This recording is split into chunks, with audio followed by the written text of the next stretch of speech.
अब हमारे पास बायोमैकेनिक्स का चैप्टर नंबर 1।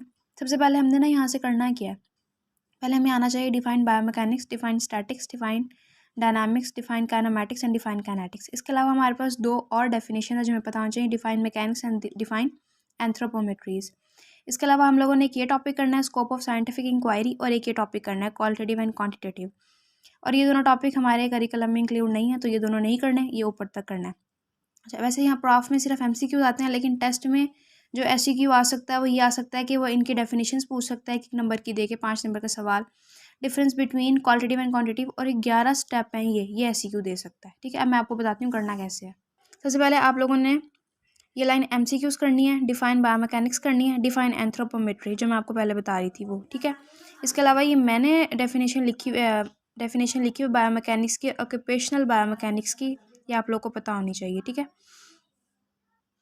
नेक्स्ट अब करना क्या है, पहला पैराग्राफ लोगों ने नहीं करना, सेकंड पैराग्राफ में आपको पता हो कि किन 2 वर्ड्स का कॉम्बो है, और ये वाली लाइन MCQs है। ठीक है, बस ये हाईलाइट कर लेना जो जो मेरा हाईलाइट हुआ हुआ है।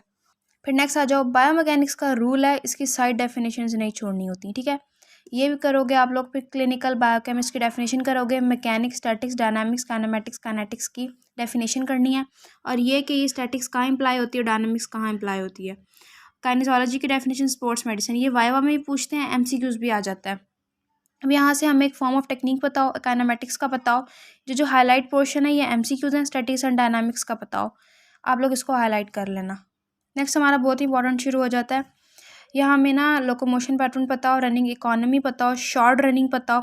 अब ये सारी चीज़ें क्या हैं, ये हमें ना एक एस्ट्रोनॉट्स का बताया हुआ है, ये क्या साइंटिफिक स्टडीज़ हैं, ये हमें पता होनी चाहिए। यहाँ से MCQs बनते हैं बहुत सारे, आप लोग देखना। MCQ बायोमैकेनिक्स के वो करेगा जिसकी बुक रीडिंग बहुत अच्छी होगी, इसलिए अपनी लाइन टू लाइन रीड ज़रूर करनी है और इंपॉर्टेंट बातें हाईलाइट कर लेनी है। अच्छा, आप लोगों ने एक बहुत ज़्यादा टर्म देखने को मिलेगी, ADLs का मतलब होता है एक्टिविटी ऑफ डेली लिविंग।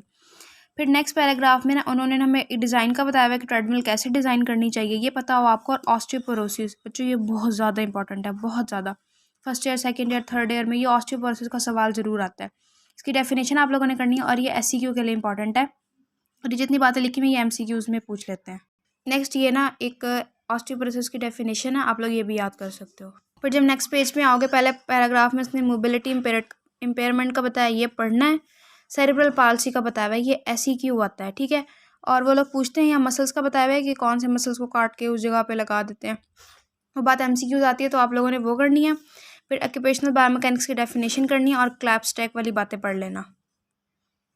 सही, कुछ टर्म्स हैं प्रीनेटल, पेरीनेटल और पोस्ट नेटल, ये आप लोगों को पता हो। ठीक है, ये वाइवा में वो पूछ लेता है। उसके अलावा ना कुछ इक्विपमेंट्स आ जाते हैं हमारे पास, वो पूछते हैं कि ऑक्यूपेशनल बायोमैकेनिक्स में ना हम लोग कौन कौन से इक्विपमेंट जो है यूज़ करते हैं, ये SCQs है, तो आप लोग इक्विपमेंट्स के नाम याद कर लेना। जब आप इक्विपमेंट्स बताओगे ना, बुक में तो कहीं नहीं लिखे, तो बहुत अच्छा इंप्रेशन पड़ता है, तो आप लोग ये याद कर लेना।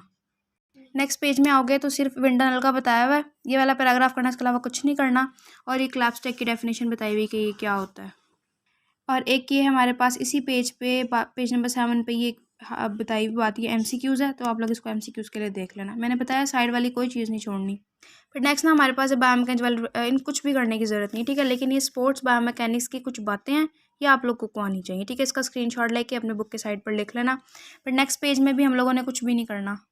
फिर उसे नेक्स्ट पेज में ये पैराग्राफ्स पढ़ लेना, और ये पता हो कि वाई हम लोग बायोमैकेनिक्स क्यों पढ़ते हैं, वाई स्टडी बायोमैकेनिक्स, बस एक दफ़ा रीड देना है। प्रॉब्लम सॉल्विंग अप्रोच में अब ये वाला टेबल इंपॉर्टेंट है, ये SCQ आता है कि इसका डिफरेंस पूछते हैं और ना इसकी एग्जांपल्स पूछते हैं, तो यहाँ इसकी डेफिनेशंस दी हैं, दोनों डेफिनेशन याद करनी है और इसकी एग्जांपल्स याद करनी है, बाकी ये पढ़ने की ज़रूरत नहीं है।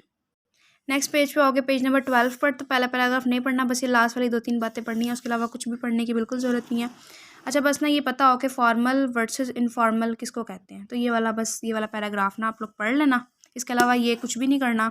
साइड पर ये इंटरफेरेंस की डेफिनेशन लिखी हुई ये करनी है, और ये 11 पॉइंट एंड में दिए हैं पेज नंबर 14 पर। ये 11 पॉइंट हमने SCQ के लिए तैयार करना है सारे। एंड में यूनिट्स ऑफ मेजरमेंट दिए हैं, यहाँ से MCQs बनते हैं, ये वाला पैराग्राफ करना है, और दैट्स इट। इसके अलावा चैप्टर हमारे पास खत्म, चैप्टर नंबर 1। चैप्टर के ना एंड में ये समरी दी हुई है, तो आप लोग ना ये समरी पढ़ोगे, हर चैप्टर की समरी पढ़ोगे।